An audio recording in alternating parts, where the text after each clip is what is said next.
Good afternoon. My name is Fraser Ratchford. I'm from Canada Health Infoway, and I want to welcome you to this education session on e-prescribing, connecting the continuum of care. This is part of our series of webinars as part of the Imagination Outcomes Challenge. I'll introduce our presenter today, Valerie Lung, in a moment, but first a few important and exciting announcements about the challenge itself. As many of you know, the Outcomes Challenge has been working hard to accelerate the use and growth of 4 key health technologies, and our participating challenge teams have been doing just that. Yesterday, we announced the teams that increased their users the most over the course of the challenge and are recipients of the Momentum Awards. So congratulations to the 12 award recipients and all of the challenge teams who collectively increased the users of their solutions by 65% in just 10 months. So good job, folks. Good job to all the winners, and good job to everyone who's participating.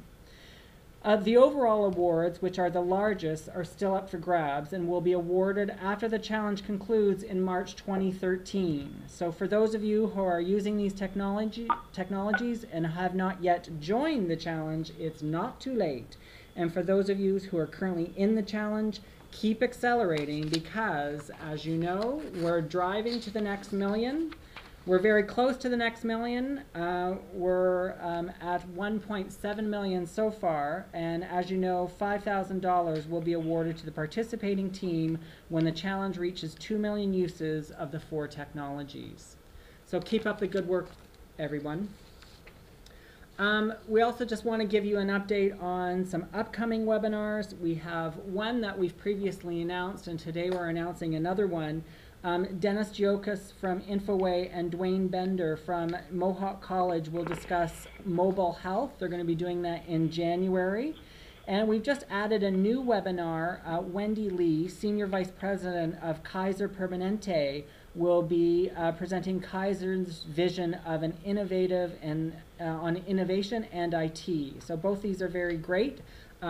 If you wish to receive a calendar invite, simply email the innovation email account that you see on your screen right now. So without further ado, I'm happy to introduce Valerie Young, who is the clinical leader in the clinical adoption team here at Canada Health Infoway. Valerie, a pharmacist by training, is very familiar with today's topic, e-prescribing. So over to you, Valerie. Great, thanks very much. So hopefully, the title is going to give you some clue as to perhaps what I'm going to talk about in that e-prescribing is really part of the EHR vision. And by the end of this talk, I hope to convince you that it's really not something in isolation, especially when we're thinking about our vision moving forward. So today, I'd like to talk about electronic records in Canada and give you an overview of that. Then talk about drug information systems in Canada and how that might help us build towards the e-prescribing vision. I'll talk a little bit about an interesting exploratory study around early e-prescribing that we did in Newfoundland and Labrador, and then present to you an integrated e-prescribing storyboard or scenario so that you can really begin to see what we're talking about for the future state. And then finally share some progress towards integrated e-prescribing in Canada. So Fraser mentioned that that I'm a pharmacist. So, when I think of e-prescribing, kind of brings me back to my training days where I was told, if it's a forgery, one of the things to look out for prescription is that it's actually legible. So hopefully, by the end of today, I'm going to convince you that although legibility is definitely a benefit of e-prescribing, there's far more to that. So we'll start off with a little bit of around electronic health records in Canada. And I wanted to bring to your attention to a recent initiative we launched here at Infoway, which is the Knowing is Better campaign, clinician education campaign, which is really an educational campaign developed for clinicians by clinicians. And if you go to this website, you'll be able to see an animated video called Knowing the Plan for Clinicians, and it really gives you a good overview of how the EHR electronic health records plan is coming together. I'm not able to show it to you over the webinar because streaming doesn't work really well for us, but I encourage you to go to that site at your leisure.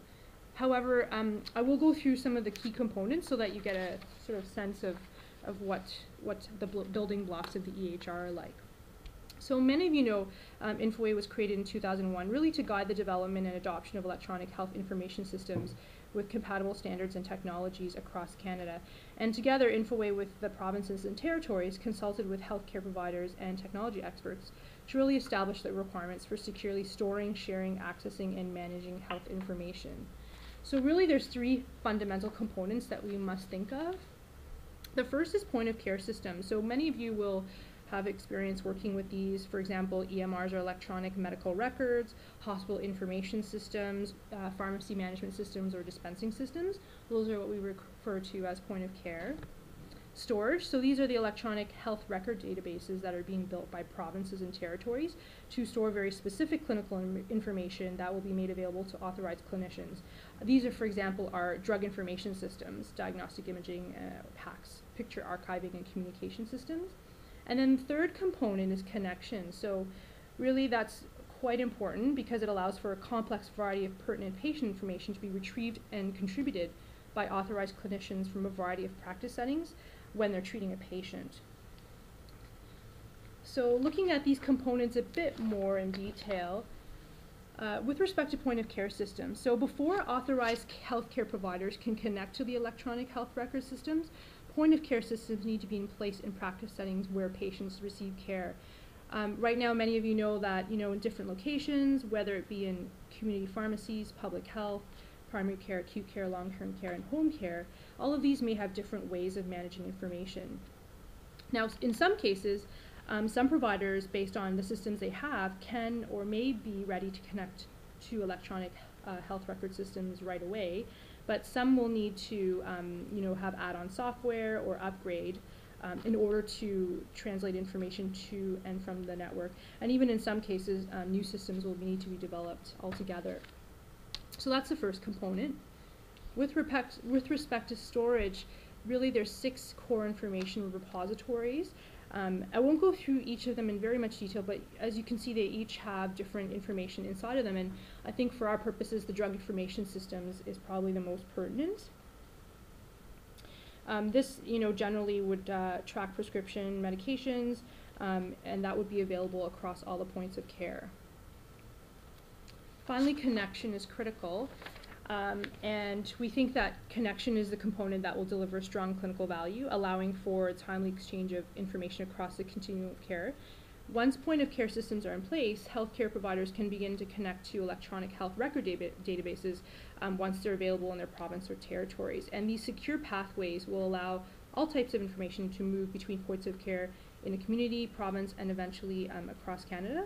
And this obviously requires not just the technology, but having an ongoing dialogue between practicing clinicians, healthcare leadership, and technology experts, so that really this exchange of information will fit within clinical practice needs and aligns with required processes, regulations, and health policies. Now, some people might be curious where we are and today, and I think in a nutshell, every province and territory is at a different stage of development of the electronic health record. Some provinces are more advanced with respect to certain repositories, and you can see here from the graphic that generally, some provinces in the west seem to be further ahead, but progress continues all across the country. As of June 2012, all provinces and territories have at least 2 of the 6 core foundational components available for use, and 3 provinces have all 6 components in place. So again, this image in the slide depicts the actual progress of each province and territory in terms of the number of foundational components developed, and they vary quite a bit across the country. So now I'm going to transition to drug information systems and e-prescribing. So now that I've given you an overview of the EHR, I think it's important to sort of talk a little bit more in detail with respect to drug information systems, because they are such a key component to how we envision e-prescribing to move forward in the future. So where are we with drug information systems? So just a bit of definition. So what we call a Generation 2 drug information system is a system that allows online viewing of a patient's medication profile by a prescriber or pharmacist regardless of the location. And it offers some functionality with respect to enhanced medication reconciliation and drug interaction checking. These could be drug-drug and drug allergy checking. And in 2010, Infoway with partners conducted a pan-Canadian study about these Generation 2 drug information systems. At the time, they were implemented in BC, Manitoba, Alberta, PEI, and Saskatchewan. Since then, both Quebec and Newfoundland are now in an implementation phase, but some of the data I'll show you is really reflective of the state in 2010. So in this Pan-Canadian Drug Information System study, we wanted to really understand the benefits in terms of quality, access, and productivity. So as I said, the scope really was these Generation 2 drug information systems that were deployed as of March 2010. But you know, it was interesting. We found some interesting benefits around current basic e-prescribing, which really is around typed or printed scripts generated from electronic medical records within the study. And that's really why I'm telling you about the study, because this kind of is a jumping off point to our vision of how things are starting to evolve from there. As well, the study had a particular emphasis on patient safety, and Deloitte was the one that was commissioned to conduct the study, and you can actually read the full evaluation on our website there from that link I've provided. But in a nutshell, the methodology was mixed, and I really wanted to highlight that as part of the study, we did a Pan-Canadian National Survey of Pharmacists in collaboration with CPHA and CACDS, and there were more than 750 responses, about an 18% response rate, and 400 of those were from a province where a DIS was available. So here are some of the current state benefits that we found from the study, which are all very important, and many of them are related to patient safety. But what was also interesting was that pharmacists across Canada also reported receiving about 40% typed or printed scripts thanks to physician adoption of basic e-prescribing functionality. As I said, that early e-prescribing or computer-generated prescribing really comes from a physician or other prescriber's standalone electronic medical record being able to generate a legible printed script. Sometimes, or in many cases, it incorporates drug contraindication checking with a local medication profile, so whatever is entered in the EMR. And the script could be either printed or faxed, but it's actually independent of the drug information system. And these are the types of printed or typed scripts that pharmacists reported receiving in that Pan-Canadian survey. Now, when we think of Generation 3 with advanced functionality, we're thinking about, in the future, e-prescribing that is networked with an EMR and or portal and the drug information system. So how this is different is that there's secure electronic transmission of a script from an authorized prescriber to a patient's pharmacy of choice through a drug information system. And this would be integrated with point of service pharmacy software, so the dispense software, and or EMRs. And I think, you know, the preference would be that it would be integrated with EMRs, recognizing that in some cases not all prescribers might have an EMR, and so there may be an option to do this through a portal. But you'll see in the storyboard I present later, really it's about integration from both point of services and then a connection right to the DIS. In the Pan-Canadian Survey of Pharmacists, they also found that pharmacists reported 5% of these printed scripts, so computer-generated prescriptions, less required a callback when compared with handwritten prescriptions, and that on average they estimated that it's 7.3 minutes per callback. So you can see that if there's less callbacks, even just with computer-generated prescriptions, standalone EMR ones, there would be some productivity gains because time saved not having to do clarification calls could be used to talk with patients, counsel them, or do other clinical activities. So really we're talking about the evolution from that first state to the second. Now some considerations that we came across. Most research on computerized prescribing systems is focused on the hospital environment. So there's quite a bit of literature on CPOE, or computerized provider order entry in institutions. And some of the benefits, for example, for sure would include eliminating errors historically associated with handwritten prescriptions, allergy notifications, and decision support. But that may or may not be as compelling, or it may just be different in an outpatient setting. So these are some of the things we started to mull over after we finished that study and thought about ways to move forward. As I said, research in outpatient setting more limited, and sometimes these studies could be done in the US or other countries where the degree of system integration is very different, and sometimes it's a different vision from what we have in Canada with respect to the EHR, so it may not be directly applicable. And we know e-prescribing is evolving in Canada. And so we started to think about, how can we understand the benefits and gaps of standalone e-prescribing a little bit more, so that, our future work in an integrated environment could be more informed. We could direct some of our change management or benefits evaluation towards those particular things, and really get an understanding from a Canadian context. So it started to lead us down the path of, what is the impact of standalone e-prescribing in the Canadian context? And so we actually embarked on a very small exploratory study in Newfoundland with our partners at the Centre for Health Information, really to start to see what is the prevalence of and reasons for clarification calls for handwritten and printed prescriptions at 4 different community pharmacies in the St. John's area.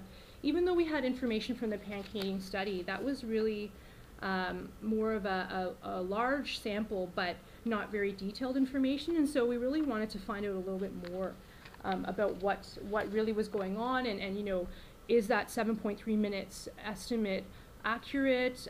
What is the proportion of scripts really being received? And so we started to do some work with our partners in the research and evaluation department. And if you're interested in the full study, again, it's available on our website, and you're welcome to peruse through it at your leisure. So the objectives of the study really were to determine the prevalence of pharmacists seeking clarifications for 4 pharmacies in the St. John's area. There was a small, medium, and large daily volume of prescriptions, and also to document and categorize the reasons for seeking clarification, to then compare the volumes and the reasons for clarification calls of handwritten scripts to printed scripts, and then, as I say, estimate the time taken by pharmacists to clarify these prescriptions. The methodology was actually prospective, so we collected data over 17 to 19 weeks to capture the reasons for clarification calls and the time taken to make the calls at the 4 community pharmacies. And then at the end, there were 4 semi-structured qualitative interviews that were completed with the participants to gain a bit more in-depth insight. I should say that we really only collected information about new prescriptions and not refills, and that the questions in the qualitative interviews were focused around time spent resolving issues, the most common reasons, and insight around clarification calls, the impact of reduction in clarification calls, and lessons learned. So that was really the purpose of those. So what were the results? No surprise, illegible prescriptions were eliminated with standalone e-prescribing. It was good news and confirms our working hypothesis. Even though it was an exploratory study, overall fewer printed prescriptions than handwritten ones required clarification calls, so also confirmed our hypothesis and our findings from the Pan-Canadian study. On average, clarification calls actually took 9.1 minutes to complete in this scenario, so a little bit different than what we had found in the Pan-Canadian study, but not a huge difference. And in addition to patient safety benefits, pharmacists have more time to provide counseling and support to patients. This was a finding from the qualitative section of the study. A little bit more about results. So while illegibility had been eliminated by computer-generated prescriptions, clarification calls were still required. And these are some of the reasons that came up, which was interesting. So one was missing information, that was a big one. Dose discrepancy, so sometimes the pharmacist wasn't sure if a dose change was intentional or it just didn't seem right, and so called the prescriber to clarify. And then appropriateness of the prescription, and I think that reason is a bit of a catch-all, but probably will never be eliminated, even if we know true e-prescribing is implemented and we're perfect in our decision support and such. There will always be that discretion that pharmacists provide in terms of reviewing prescriptions, and we expect that professional judgment will continue to be exercised. But some very specific observations pertinent to computer generation prescriptions arose, and I think these are important to discuss. So one is issues with quantity are frequent with printed prescriptions, and people noticed that some rounding problems happened and odd mite quantities sort of were generated, and that caused some reasons for clarification calls. The second was variability in drug catalogs. So many of the EMR applications used, for example, an American drug catalog, meaning that some of the drugs ordered then weren't available in Canada, and were sent to the pharmacy on a prescription and then had to be clarified. So that's an interesting observation, but a few of the pharmacists in the qualitative interviews identified that to be an issue. And when we shared this with some of our stakeholders, they also said that they had experienced something similar as well. And then lastly, interestingly, error resolution. So with printed prescriptions, what tends to happen or can happen is that you may resolve a discrepancy at the time of dispense, but that somehow, and so you fix it and you dispense the right medication and all the right things happen, but then it doesn't get communicated back to the prescriber in that they don't correct it in their EMR, so the next time the patient comes, that error could be repeated because they just print it off again, like as if you just refill it. And so there is that sort of breakdown in communication the other way. So that was a kind of interesting observation that some of the pharmacists had in this study. But where there are sort of issues, I think it's important to recognize that these ones specifically are opportunities for improvement with integrated e-prescribing. And I think that, hopefully I can show you how that might work in the storyboard I'll show you afterwards. So that gives us some clues around what our future direction should be, in that as e-prescribing continues to evolve, integrated e-prescribing with connectivity to an electronic provincial DIS provides an opportunity for further realization of improved quality and safety. For example, if I was to think exactly about those points I just raised, some of the missing information issues, for example, the mandatory information constraints could be implemented so that when you work through an EMR to submit your prescription to the DIS, there could be a check at that point that you've put in on all the mandatory information like drug name, dose, quantity, etc., instructions, so that it's not caught at the point of dispense. The other thing that you can enforce centrally once you connect everything is a centralized drug catalog, so that people are picking from the same list of drugs, those are available, they're not, so that these problems aren't caused later when at the point of dispense you realize that it wasn't a valid choice. And then finally, I think very importantly actually, is that contextual information from the EHR could really help you in determining the appropriateness of the prescription, even more so than perhaps people do now with the information they have at hand. And having access to a complete medication profile or other pertinent health information might decrease the need for clarification calls, for example, when determining whether changes in dose could be intentional and appropriate, having access to lab information so you know that maybe perhaps the prescriber is trying to titrate things and you can see from the lab work that that's the intent, and so on. Finally, I think with respect to error resolution, one of the things we thought of is that once you make a correction at the point of service and it goes back to the DIS, that information would then become part of the centralized medication profile. So that means that becomes part of the history, mitigating the chance that down the road the identical error could be repeated, right? So if you fix something at the time of dispense, but it gets communicated back to the EHR, then when the prescriber tries to renew next time or looks up information, they'll see correct information, hopefully preventing some of those errors from being repeated. So these are some of the thoughts that we came out of from that small exploratory study combined with the Pan-Canadian Drug Information System study. Before I go into the storyboard of how we envision integrated e-prescribing to work in the future, perhaps I'll just pause to see if anyone's had any questions around what I've told you so far. We use First Data Bank from the US, but it doesn't contain packaging. Is there a Canadian database equivalent available that I'm just not aware of? So you're talking about the knowledge base? It's a drug database, First Data Bank. Yeah, so no, I don't think there's anything specifically Canadian. Because this First Data Bank does not have Canadian packaging, which is an ongoing problem. Mm-hmm. Well, I think that may be true, but I think the idea is that you can control centrally then what options could be available in the future states, so that not, even if that's true, not everyone's using a different knowledge base.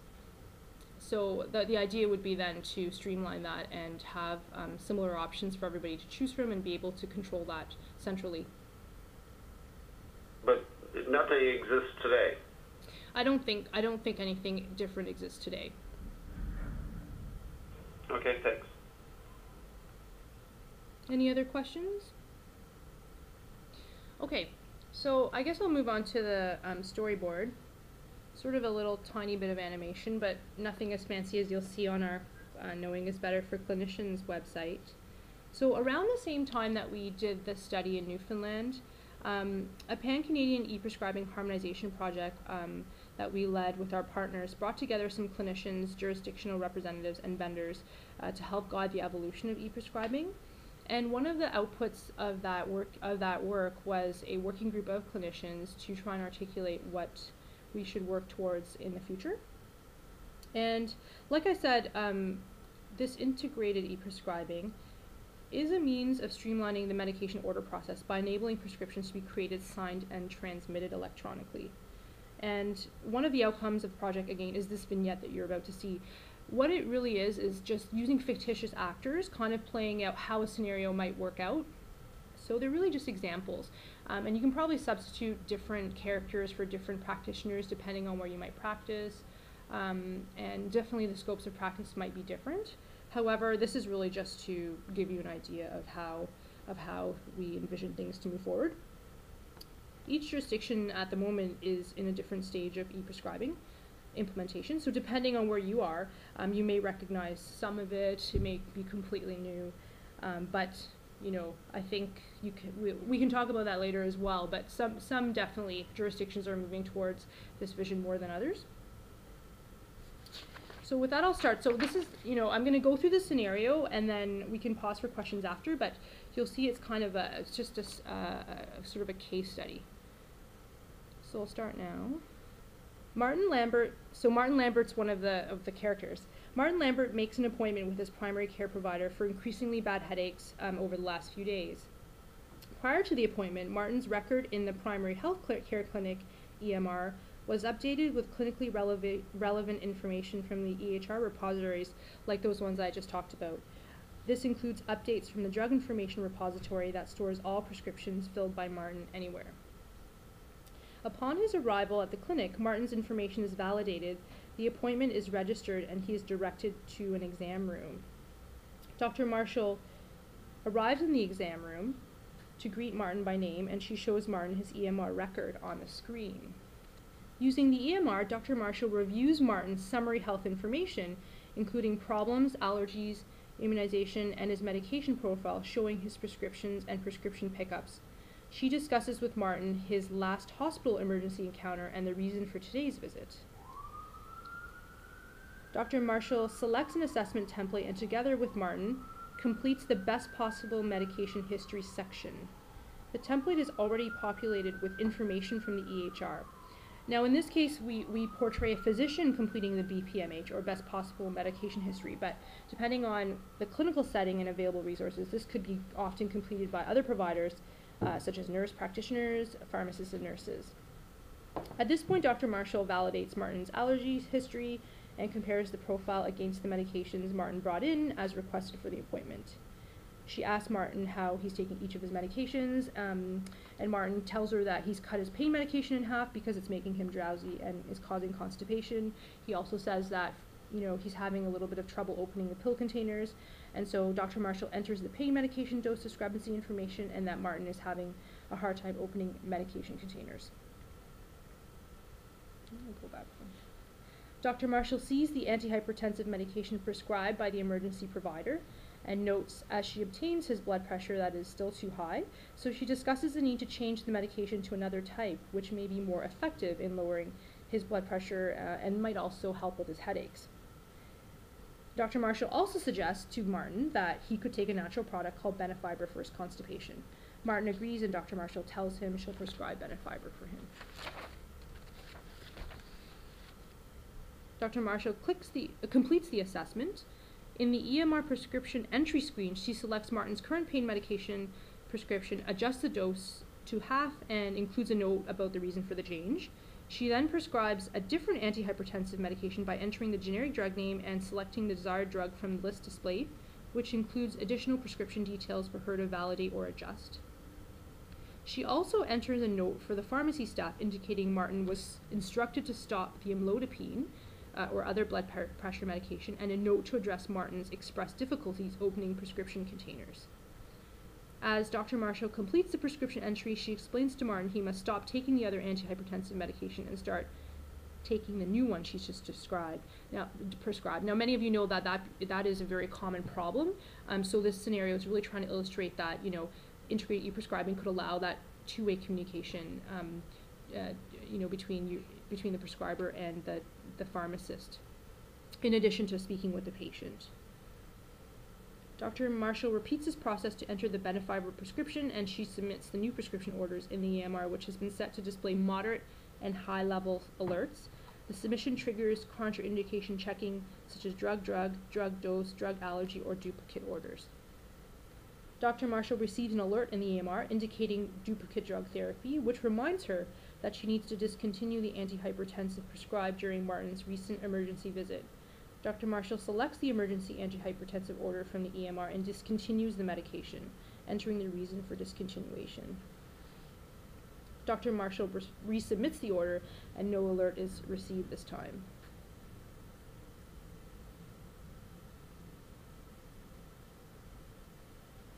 Now, in this case, a duplicate drug therapy alert helps ensure at the point of prescribing that Martin's medication profile is accurately and safely aligned with her intended treatment plan and patient instructions. But we know that in practice, sometimes combination therapy is very appropriate.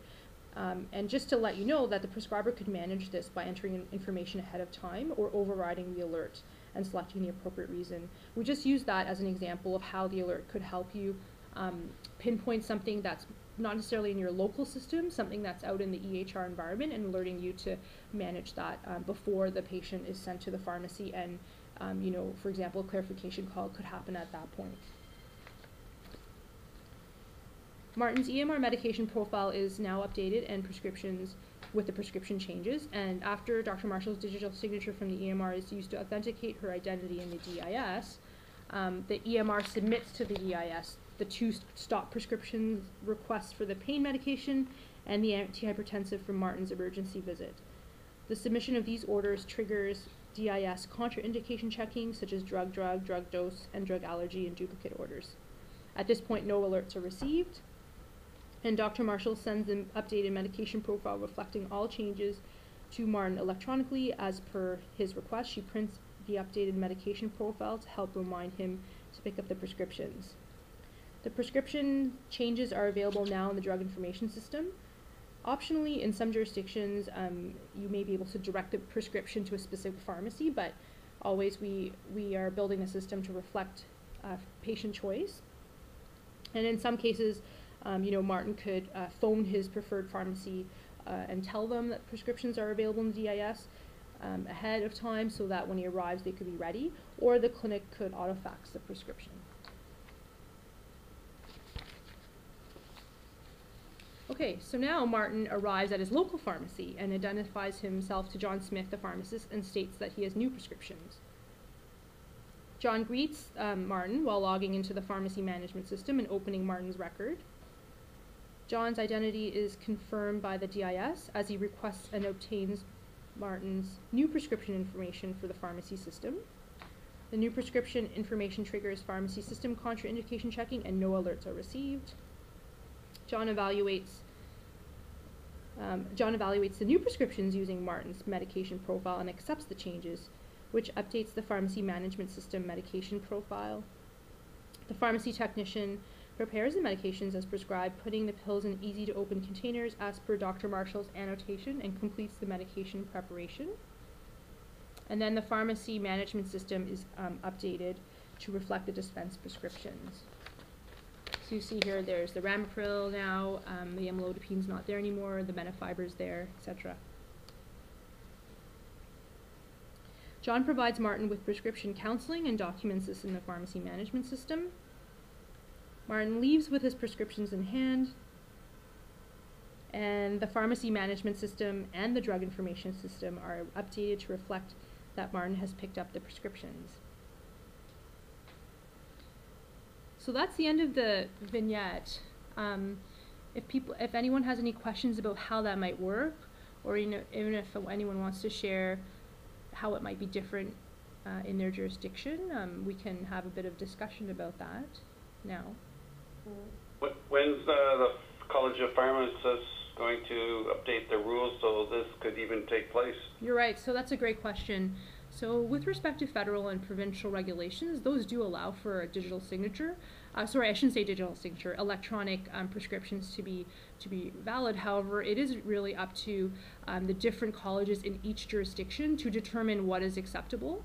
And for example, perhaps I'll just advance the slide, but for example, in Quebec, this is actually happening, and in Quebec City specifically, it's happening very similar to what we see in this vignette. The slight difference and nuance is that the prescriber can pull down the DIS profile and choose to sort of save or import that into their EMR, and the decision support is done at that point rather than with the DIS profile. But I think, each jurisdiction is at a different stage of figuring that out. And I know that, because it's happening in this manner in Quebec, that's been worked out. I know in Ontario, work is happening as well. And in the West, in both BC, Alberta, and Alberta, they're planning to do some pilots, probably around this time or even later this winter. So I think work is happening, and it just takes time for the colleges to figure out what they deem to be acceptable in terms of that authenticated prescription, digital signature piece, etc. And each of the jurisdictions has different definitions of what's acceptable. Valerie, we've just had a comment from one of our participants saying that Alberta is currently running a level 3 e-prescribing pilot with one of their community physician clinics and an EMR vendor linking to the PIN DIS linked to one of the pharmacy vendor systems. So they'll have a summary of the pilot results in the next few months, and they'll be happy to share them with us as well. That'd be great, yeah. So printed prescriptions have been maintained for phase 1, but the parallel e-prescribing transactions are occurring. So I think we'll probably learn a lot from that particular pilot that's going on. Yeah, that'd be great. Thank you for that. The information I had was that the pilot would be in late fall, so around this time. So that's perfect. And thank you for that update. I think it's interesting to see that it seems to be when we were doing this work last year, nobody had really started. With this model, but now, 12 months later, or 9-12 months later, it seems like things are really picking up with respect to momentum, and so it's nice to see that it's happening in bits and pieces across the country. Valerie, one of the things that you mentioned was now that we've moved to the printed prescription, so the first phase of e-prescribing, we've gone to printed, that the pharmacists are actually noticing that breakdown in communication back to the prescriber. And so before they would have never have noticed that, now they have.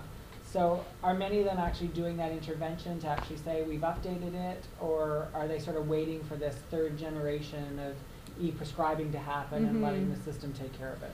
I think what the problem is, in the past with paper prescriptions, you would resolve a problem at the point of dispensing, and then there really was no mechanism for the prescriber to automatically generate a renewal. So in essence, they may either just continue with refills on the current prescription in which you've corrected the problem, so that's good, or they'd write a new prescription next time, and hopefully the problem would be not perpetuated.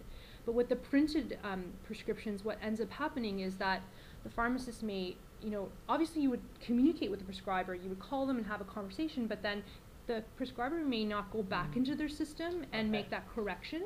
Right. So nothing happens in that current interaction. I mean, everything goes along fine, but then the pharmacists were noticing that, we resolved for this issue like last time, and somehow, next time the patient goes in to see the physician to ask for a renewal, they just press the button and not realizing that problem could have, wasn't documented or sort of didn't go back into the system and correct it for the next time. Because we're all very busy when we're dealing with patients, and we really just resolve the problem at the time of, and that feedback loop isn't really closed. So I think that's what they're commenting on, and that was what their observation was. So it's not that there isn't communication back to the prescriber, there is, but often it could be verbal, or even if it's faxed, there is no mechanism to correct the issue one stop.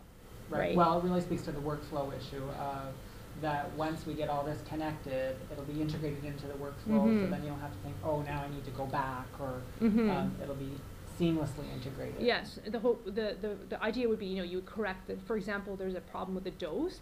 Say the patient comes to you and then you realize this person has renal dysfunction or something, and then you adjust the dose. So if it was integrated, you could adjust it right in the system, so that next time the prescriber goes in, they can see that, okay, yes, that's what happened, and then renew from there. But right now, that there's a sort of a gap in that communication, or there could be a gap in that communication. I guess to end off, I want to thank everybody for joining, and please have a look at the Knowing is Better for Clinicians to learn more, to understand a little bit more about the context of the EHR. And with that, I'll turn it over to Fraser. Great.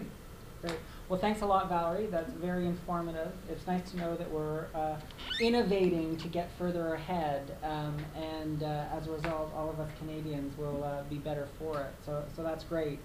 I want to thank everyone for joining today's calls.